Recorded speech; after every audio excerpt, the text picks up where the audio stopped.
శ్రీ సచ్చిదానంద సమర్థ సద్గురు సాయినాథ్ మహారాజ్ కీ జై. శ్రీ సాయినాథాయ నమః. శ్రీ సాయి సచ్చరిత్రం 12వ అధ్యాయం. శ్రీ గణేశాయ నమః. శ్రీ సరస్వత్యై నమః. శ్రీ గురుభ్యో నమః. శ్రీ కులదేవతాయై నమః. శ్రీ సీతారామచంద్రాభ్యాం నమః. శ్రీ సద్గురు సాయినాథాయ నమః. జై జయ సద్గురు సాయినాథ. మీ చరణాలలో శిరస్సు నుంచి నమస్కరిస్తున్నాను. మీరు ఎల్లప్పుడూ నిర్వికారమైన ఆత్మస్వరూపంలో లీనమై ఉండి మీ శరణు చొచ్చిన వారిని కరుణిస్తారు. సచ్చిదానంద, ఆనందకంద, మీరు భవభయ కష్టాలకు లోనైన వారికి సుఖాలను కలిగిస్తారు మరియు అద్వైత బోధతో దైత్వాన్ని ఛేదించి మందబుద్ధులను కూడా ధరింపచేస్తారు. అంతటా పూర్ణంగా వ్యాపించున్న ఆకాశం వలె మీ స్వరూపాన్ని చిత్రించుకొని అనుభవించిన వారు భాగ్యవంతులు. సాధువుల సంరక్షణకు మరియు దుర్జనుల సమూలంగా నాశింపచేయటానికి పరమేశ్వరుని అవతారం. కానీ ఇది సత్పురుషుల పట్ల వేరు. వీరికి సాధువులు కానివారు అంతా సమానమే. ఒకరు ఎక్కువ ఒకరు తక్కువ అన్న భేదభావాన్ని వీరు ఎరుగరు. ఉభయులు వారికి సమానం. సత్పురుషులు పరమేశ్వరుని కంటే గొప్పవారు. కారణం, వారు మొదట దుర్జనులను దారిలో పెడతారు. వారి మనస్సు దీనుల కొరకు ప్రేమతో తప్పించిపోతుంటుంది. అగస్త్య ఋషి వల్లే సాయి భవసాగరాన్ని అవపోసన పడతారు. వీరు అజ్ఞానాంధకారాన్ని తొలగించే జ్ఞానభాస్కరులు. పరమాత్మ వీరిలో వసించి ఉంటారు. వాస్తవానికి వీరు పరమాత్మ కంటే భిన్నులు కారు. ఈ సాయి ఇటువంటి సత్పురుషుల్లో ఒకరుగా భక్తుల కోసం అవతరించిన జ్ఞానరాజు, కైవల్య తేజస్సును అధిష్ఠించిన వారు. వీరికి అన్ని ప్రాణుల యందు అత్యంత ప్రేమ, ఇతర విషయాలందు అత్యంత అనాసక్తత. ఒకచోట ఆసక్తి, మరొక చోట విరక్తి ఉన్నట్టు కనిపించిన సర్వత్రా సమభావమే. వారికి ఎవరి యందు మిత్రులు శత్రువులు అన్న భేదం లేదు. రాజైనా పేదైనా వారికి సమానం. ఇటువంటి సాయి మహానుభావుని ప్రభావాన్ని వినండి. సత్పురుషులు భక్తులపైన ప్రేమాకర్షణ వలన వారి కోసం తమ పుణ్య సంచయాన్ని ఖర్చు పెడతారు. భక్తుల కోసం కొండలు గుట్టలు ఏవి అడ్డు తగిలినా లెక్క చేయక వాటిని దాటేస్తారు. అజ్ఞానం వలన పరమార్థం ఏమిటో తెలియక భార్య బిడ్డలతో ధన సంపాదనలో మునిగిపోయే వారిని అజ్ఞానులని తలచి వదిలివేయాలి. దేవుడు ఇటువంటి అమాయకుల్ని కరుణిస్తాడు. కానీ దేవునికి దూరంగా విముఖంగా ఉన్న వారి అభిమానాన్ని అణిచివేస్తాడు. సాధువులు అజ్ఞానులను కరుణిస్తారు. దానితో వారికి సాధువులపై విశ్వాసం కుదురుతుంది. జ్ఞానాభిమానం వ్యర్థం. పండితమన్యులు, మూఢమతులు శుష్కాభిమానంతో వృధాగా పొంగిపోతారు. వారు భక్తి మార్గాన్ని అవహేళన చేస్తారు. అట్టి వారి సాంగత్యం పనికిరాదు. వర్ణసంకర కపటం వద్దు. వర్ణాభిమానాన్ని చాటుకోవటం వద్దు. వర్ణాశ్రమ ధర్మాలను పాటిస్తున్న అహంభావమూ వద్దు. వీనితో పాషాండ పండితులవ్వకండి. వేదాంగ పారంగతులమని అనుకునేవారు జ్ఞానగర్వంతో మదోన్మత్తులై భక్తి మార్గానికి అడ్డు తగులుతారు. వారికి తరించే మార్గం లేదు. అమాయకులు విశ్వాసం ఆధారంతో భవభయ సంకటాల నుంచి విముక్తులవుతారు. కానీ శాస్త్ర పండితుల చిక్కులను ఎవరూ విడదీయలేరు. సత్పురుషులందు విశ్వాసం ఉంచితే అజ్ఞానులకు అజ్ఞాన నిరసనమవుతుంది. జ్ఞానాభిమానులకు సంశయాలు తొలగిపోయి సద్భావం ఉత్పన్నమవుతుంది. ఒకసారి ఒక విచిత్రమైన ఘటన సంభవించింది. దైవ నిర్ణయానుసారం ఒక కర్మఠునికి సాయిని కలుసుకునే అసామాన్యమైన భాగ్యం కలిగింది. అతని సంకల్పం వేరుగా ఉండింది. విశేషమైన యోగం వల్లనే షిరిడి ప్రయాణ లాభం కలిగి అక్కడ తన గురువు దర్శనమైంది. గురువు యొక్క మహత్యాన్ని తెలియచేసే రసభరితమైన ఆ కథను తప్పక శ్రవణం చేయండి. అది గురుభక్తుల ప్రేమకు నిదర్శనం. నాసిక్షిత్రస్తుడు కర్మఠుడు ఆచరణలను నిష్ఠగా పాటించే ఒక అగ్నిహోత్రి. ఇంటి పేరు మూలే. పూర్వపుణ్య బలంతో ఒకసారి షిరిడీకి వచ్చాడు. ఎంతో పుణ్య సంచలనం లేకపోతే ఎవరు కూడా షిరిడీలో క్షణమైనా నిలవలేరు. ఎవరిదైనా ఎంతటి దృఢ నిశ్చయమైనా బాబా సముఖంలో ఏమీ సాగవు. నేను షిరిడీ వెళ్ళి నాకు తోచినంతకాలం అక్కడ ఉంటానని ఎవరైనా అనుకోవచ్చు, కానీ అది వారి ఆధీనంలో ఉండదు. అనుకున్నట్లు జరగదు. అక్కడ అందరూ పరాధీనులే. నేననే అహంభావంతో దేనిని నిశ్చయించుకోలేక అలసిపోయారు. బాబా తమ ఇష్టానుసారం ప్రవర్తించే ఒక స్వతంత్ర దైవం. వారి ఎదుట ఇతరుల అహంకారం కరిగిపోతుంది. మన వంతు వస్తూనే కానీ బాబాకు మనం గుర్తుకురాం. వారి గుణగణాల వర్ణన మనకు చెవుల సోకదు. ఇక వారిని దర్శించుకురావడం, స్మరించడం ఎక్కడిది? అనేకులు సాయి సమర్థన దర్శనానికి వెళ్ళాలని సంకల్పించుకున్నా సాయి నిర్వాణ పర్యంతం వారికి ఆ యోగం కలగలేదు. తర్వాత పోదాం అనుకుంటూ కాలయాపన చేసిన వారికి ఏవో అడ్డంకుల వల్ల ప్రయాణం కుదరలేదు. ఇంతలో బాబా సమాధి చెందారు. ఇవాళ పోదాం, రేపు పోదాం అనుకుంటూ ఆఖరకు బాబా యొక్క ప్రత్యక్ష దర్శన భాగ్యాన్ని పోగొట్టుకొని చివరకు పశ్చాత్తాపడ్డారు. బాబా దర్శనాభిలాష తీరని వారు ఈ కదలియందు విశ్వాసం ఉంచి భక్తి శ్రద్ధలతో వింటే పాలకు బదులు మజ్జిగ లభించినట్టు బాబా యొక్క దర్శన పిపాస కొంత తీరుతుంది. అయితే విశ్వాసం ఒకటి ఉండాలి. భాగ్యం కొద్దీ షిరిడీ వెళ్ళి బాబా దర్శన స్పర్శన సుఖాల్ని పొందినవారు అక్కడ బాబా ఉంచితే తప్ప తమ ఇష్టానుసారం అక్కడ ఉండగలిగేవారా? బాబా ఉంచాలి కానీ ఎవరైనా తాము తలిచినట్లుగా వెళ్ళి అక్కడ ఉండాలనుకున్నా ఉండలేరు. బాబా అనుమతి ఉంటేనే ఉండాలి. వెళ్ళిపోమంటే తిరిగి వెళ్ళిపోవలసిందే. ఒకసారి కాకమహాజని ఒక వారం రోజులు షిరిడీలో ఉండాలన్న కోరికతో ముంబై నుండి వెళ్ళాడు. అక్కడ చావడి అందరంగా అలంకరించబడి ఉంది. బాబా ఎదుట ఊయల వేలాడ కట్టబడి ఉంది. భక్తులు శ్రీకృష్ణ జన్మోత్సవంలో ఆనందంగా నృత్యం చేస్తున్నారు. ఆ గోకులాశ్రమ పండుగ వైభవాన్ని ఆనందంగా కళ్ళారా తిలకించాలని కాక ఆ శుభ సందర్భాన్ని షిరిడీకి వచ్చాడు. మొదట బాబా దర్శనానికి వెళ్ళగా బాబా అతన్ని మీ ఇంటికి ఎప్పుడు వెళ్తున్నావు అని అడిగారు. కాక ఆశ్చర్యపోయాడు. వచ్చి రాగానే ఇదేం ప్రశ్న అని కాక తనలో విస్మయం చెందాడు. షిరిడీలో ఒక వారం రోజులు ఉండాలని అతని కోరిక. బాబా స్వయంగా అడిగినప్పుడు మరి జవాబు ఇవ్వాలి కదా. దానికి కూడా బాబాయే సూచించినట్టు బాబా ఎప్పుడు ఆజ్ఞ ఇస్తే అప్పుడు వెళ్తాను అని జవాబిచ్చాడు. కాకా ప్రత్యుత్తరాన్ని విన్న బాబా రేపు వెళ్ళు అని చెప్పారు. బాబా వారి ఆజ్ఞను శిరస వహించి వారికి పాదాభివందనం చేసి కృష్ణాష్టమి వంటి పండుగ రోజే బయలుదేరాడు. ఊరు చేరుకొని కార్యాలయానికి వెళ్ళి చూడగా అక్కడ అతని యజమాని కాక ఎప్పుడు తిరిగి వస్తాడా అని అతని రాక కొరకు నిరీక్షిస్తున్నాడు. అకస్మాత్తుగా గుమస్తాకు జబ్బు చేయడం వలన యజమానికి కాక యొక్క అవసరం తప్పనిసరి అయి అతనిని వెంటనే రమ్మని షిరిడీకి ఉత్తరం రాశాడు. కాక షిరిడీ నుంచి బయలుదేరాక పోస్టు మనిషి వాకప్ చేసి ఉత్తరాన్ని తిప్పి పంపగా అది కాక ఇంటికి వచ్చింది. దీనికి విరుద్ధంగా ఉన్న మరో చిన్న విషయాన్ని వినండి. భక్తులకు తమ శ్రేయస్సు ఏంటో తెలియదు, కానీ బాబాకి అది స్పష్టంగా తెలుసు. ఒకసారి నాసిక్లో బాబుసాహెబ్ ధుమాల్ అని పేరు గల ప్రసిద్ధి చెందిన వకీలు బాబా యందు భక్తి ప్రేమ కలవాడు. అతడు కేవలం బాబా దర్శనానికే వచ్చాడు. అతి త్వరగా దర్శనం చేసుకుని బాబా పాదాలకు వందనం చేసి విభూతిని వారి ఆశీస్సుల్ని తీసుకుని వెంటనే వెళ్ళిపోవాలని అతని ఉద్దేశం. ధుమాలకు వెళ్ళేదారిలో నిఫాడ్ అనే ఊరిలో అతనికి ఒక కేసుకు వెళ్ళవలసిన అవసరం ఉంది. అతని ఆలోచన అలా ఉంది, కానీ బాబాకు ఉచితానుచితాలు తెలుసు. అందువల్ల ధుమాలు తిరిగి వెళ్ళిపోవడానికి అనుమతిని అడిగితే వారు అతనికి ఆజ్ఞ ఇవ్వలేదు. అలా అనుమతిని స్పష్టంగా ఇవ్వకుండా అక్కడ ఒక వారం రోజులు ఉంచేశారు. కేసు వాయిదా పడింది. అలా 3 సార్లు జరిగింది. ధుమాల్ను అక్కడ ఒక వారం పైగా ఉంచేశారు. వాయిదా రోజున న్యాయాధీశునికి అస్వస్థత. జన్మలో ఎన్నడూ ఎరుగని దుర్భరమైన కడుపు నొప్పి వచ్చి కేసు దానంతటదే వాయిదా పడింది. ఆ సమయం ధుమాలకు సార్థకమైంది. సాయి యందు విశ్వాసం ఉంచినందుకు అతనికి సాయి సాన్నిధ్యం మరియు అతని ముద్దాయికి చింతా నివారణ ఏ ప్రయాస లేకుండానే కలిగాయి.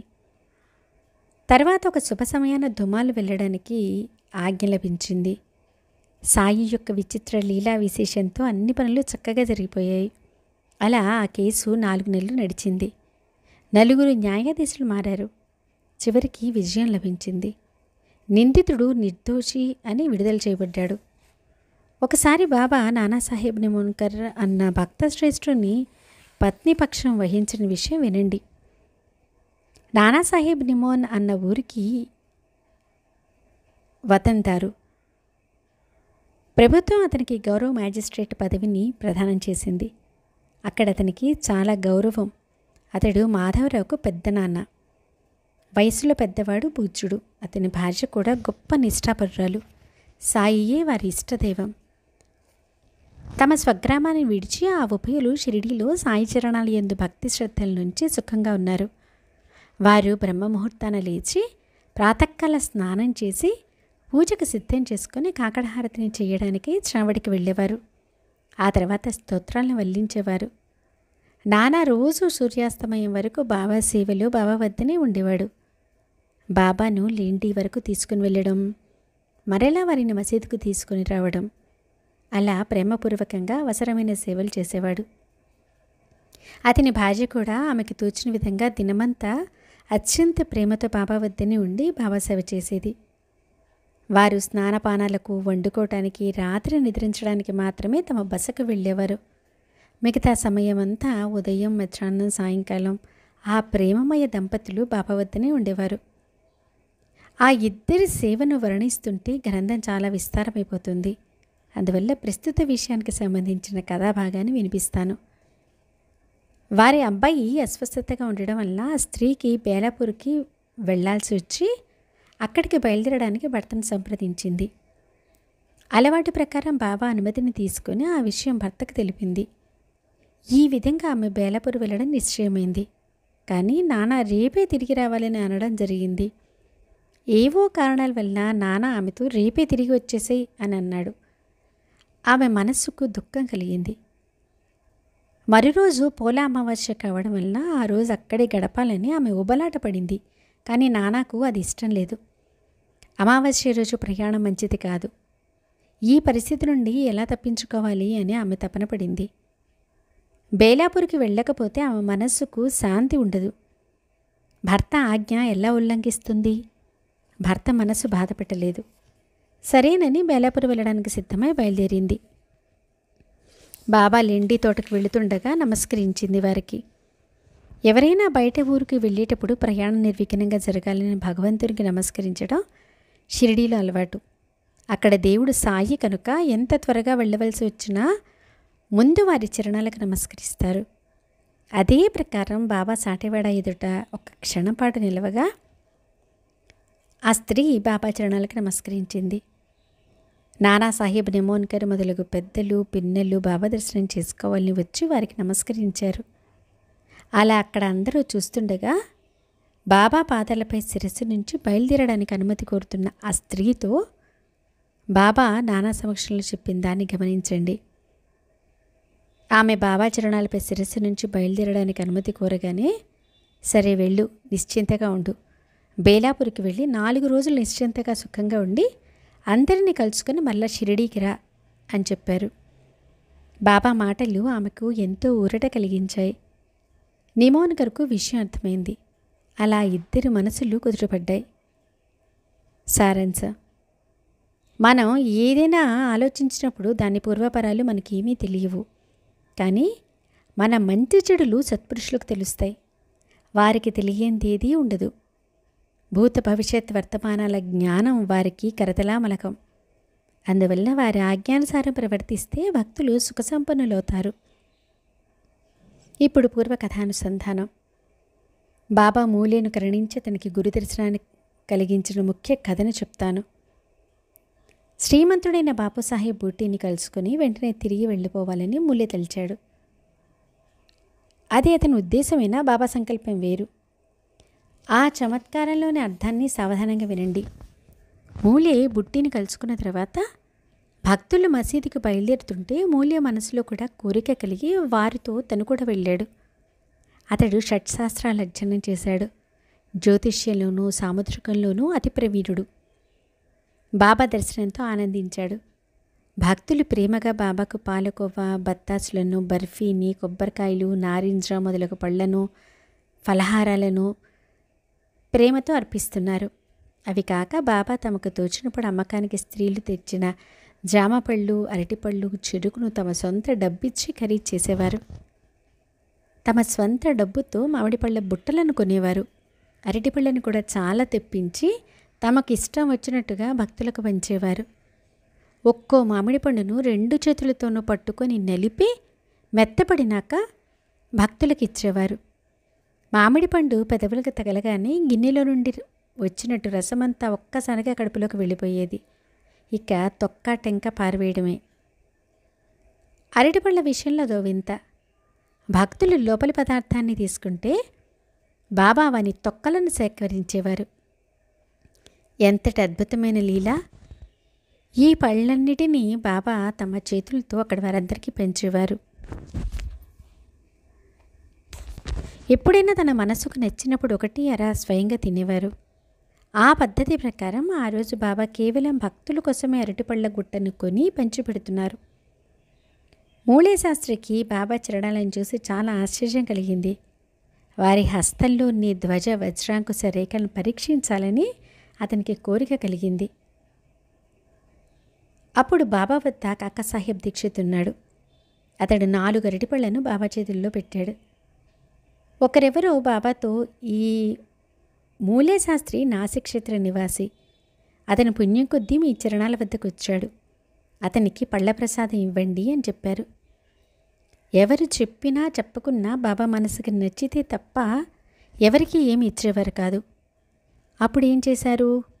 మూలే అరటిపళ్ళ కోసం కాక బాబా హస్తాన్ని చూడాలన్న కోరికతో చేతిని ముందుకు చాచాడు. బాబా అటువైపు అస్సలు దృష్టి పెట్టకుండా అందరికీ ప్రసాదాన్ని పంచుతున్నారు.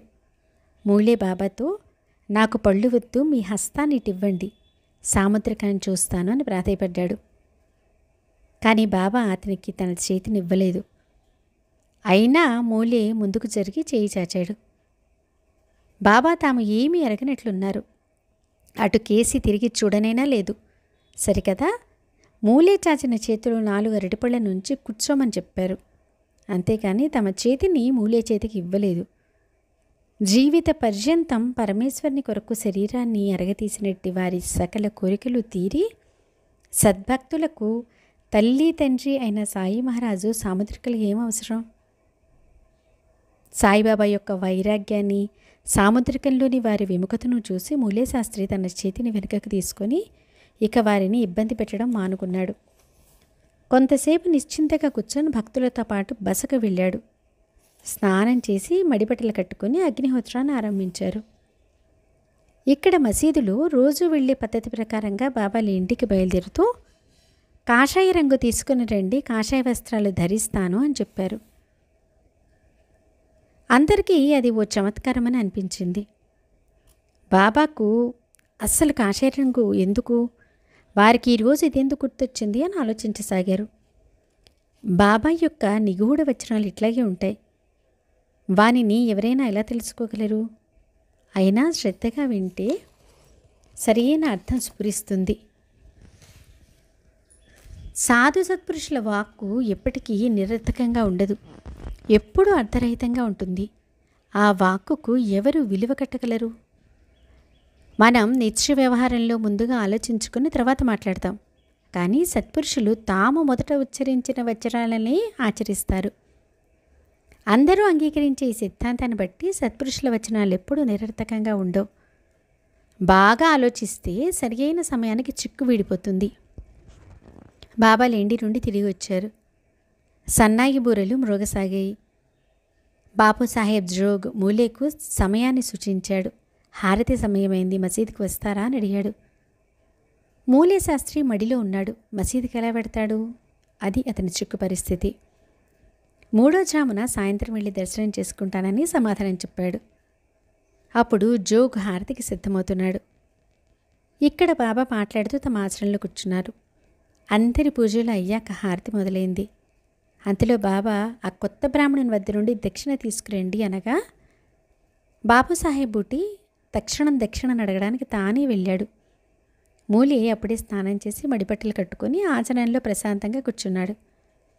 బాబా కబురు విని అతను కలవరపడ్డాడు. నేను నిర్మలమైన అగ్నిహోత్రుణ్ణి, నేనెందుకు దక్షిణ ఇవ్వాలి? బాబా గొప్ప సత్పురుషులే కావచ్చు, నేను వారికి బద్ధుడినా? నన్ను దక్షిణ అడగడం ఎందుకు అని అతని మనస్సు వికలమైంది.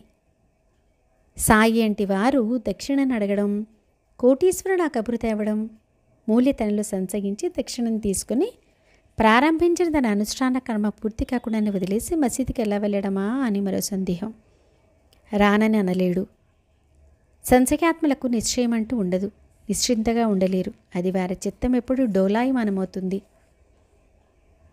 వారిది అటు ఇటు కాని త్రిశంకు స్థితి. మూల్య బాగా ఆలోచించుకుని వెళ్ళాలని నిర్ణయించుకున్నాడు. దక్షిణం తీసుకుని మసీదులోని సభామంటపంలోకి వెళ్ళి దూరంగా నిల్చున్నాడు. తను మడిలో ఉన్నాడు. అపవిత్రమైన మసీదులో బాబా వద్దకు ఎలా వెళ్ళాలి అనుకుని బద్ధాంజలుడే దూరంగా నిలిచి పువ్వులను విసిరాడు. ఇంతలో ఒక చమత్కారం జరిగింది. తన కళ్ళెదుట తమ ఆసనంలో ఉన్న బాబా అదృశ్యమై గోలప్ప గురువర్యులు కనిపించారు. ఇతరులకు రోజూ కనిపించే సాయి సమర్థులు కనిపించగా మూలే కళ్లకు ఎప్పుడో బ్రహ్మీభూతుడైన గోలప్పనాథులు కనిపించారు. మూలే చాలా ఆశ్చర్యచకితుడయ్యాడు. సమాధి చెందిన గురువు కళ్ళెదుటే కనిపించేసరికి మూలేకి ఆశ్చర్యం మరియు సందేహం కూడా కలిగాయి. అంతా కళ అని అనుకుందామంటే తనని నిద్రపోవడం లేదు. మరి తను మేలుకొని ఉండగా గురువు తన ఎదుట ఎలా ఉన్నారు? సంభ్రమాశ్చర్యాలతో క్షణం పాటు అతనికి నోట మాట రాలేదు. తనను తాను గిల్లుకున్నాడు. ఇది అబద్ధం కాదు అని అనుకున్నాడు. అందరితో పాటు నేను ఇక్కడ ఉండగా నా మనసులో అనవసరమైన సందేహం ఎందుకు? మొదట మూలే గోలప్ భక్తుడు. బాబా విషయంలో ముందు సందేహించినా తర్వాత నిర్మలమైన మనస్సుతో బాబాకు అంకితమయ్యాడు. అతను అగ్రవర్ణ బ్రాహ్మణుడు, వేదాంగ శాస్త్ర సంపన్నుడు. మసీదులో గోలప్ దర్శనంతో చాలా ఆశ్చర్యపోయాడు. తర్వాత పైకి వెళ్ళి తన గురువు చరణాలకు ప్రణామం చేసి చేతులు జోడించి మౌనంగా నుంచున్నాడు. సన్యాసి వలె కాషాయ వస్త్రాలు ధరించిన గోలప్ స్వామిని చూసి మూలే వెంటనే పరిగెత్తుకుని వెళ్ళి చరణాలను కౌగిలించుకున్నాడు. అతన్ని ఉచ్చవర్ణాభిమానం తొలగిపోయింది. అతని కళ్ళల్లో అంజనం వేసినట్టు నిరంజనుడైన తన గురువు కనిపించగానే అతనికి నిధి లభించినట్టు భావించాడు. చిత్తంలోని వికల్పాలు తొలగిపోయి బాబాపై ప్రీతి కలిగింది. అర్ధోన్లోకిత నేత్రాలతో సాయి పాదాలను తదేకంగా చూడసాగాడు. అనేక జన్మల పుణ్యం ఫలించి సాయి పాద దర్శనమై వారి చరణతీర్థ స్నానంతో అతనికి దైవ సాన్నిధ్యం లభించినట్టు అయింది. దూరం నుండి పూలు విసిరిన వ్యక్తి బాబా పాదాల మీద శిరసునుంచగా అకస్మాత్తుగా ఏమిటి వింత అని భక్తులు ఆశ్చర్యపడ్డారు.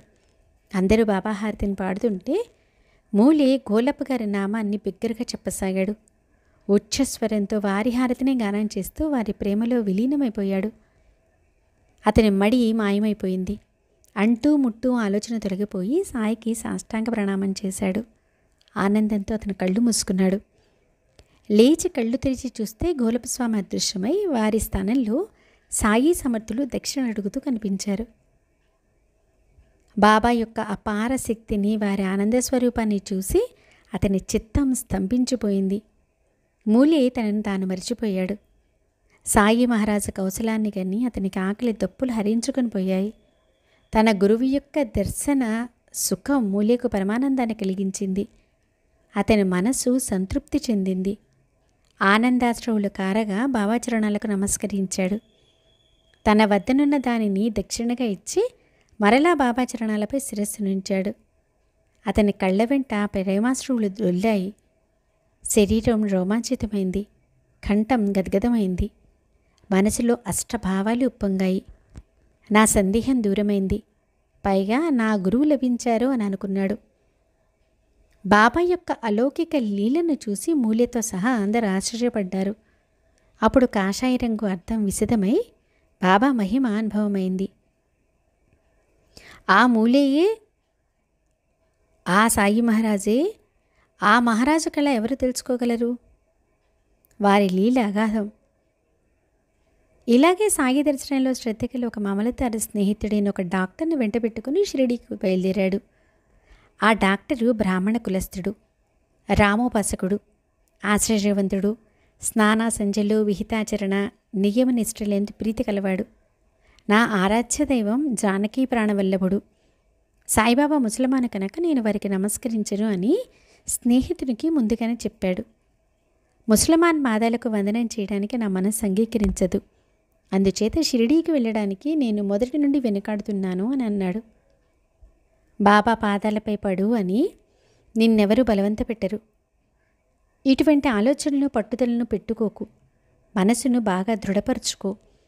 నాకు నమస్కారం చెయ్యి అని బాబా ఎప్పుడు అనరు అని మామలతారు బాగా నచ్చ చెప్పగా అతను సరేనని వెళ్ళడానికి ఒప్పుకున్నాడు.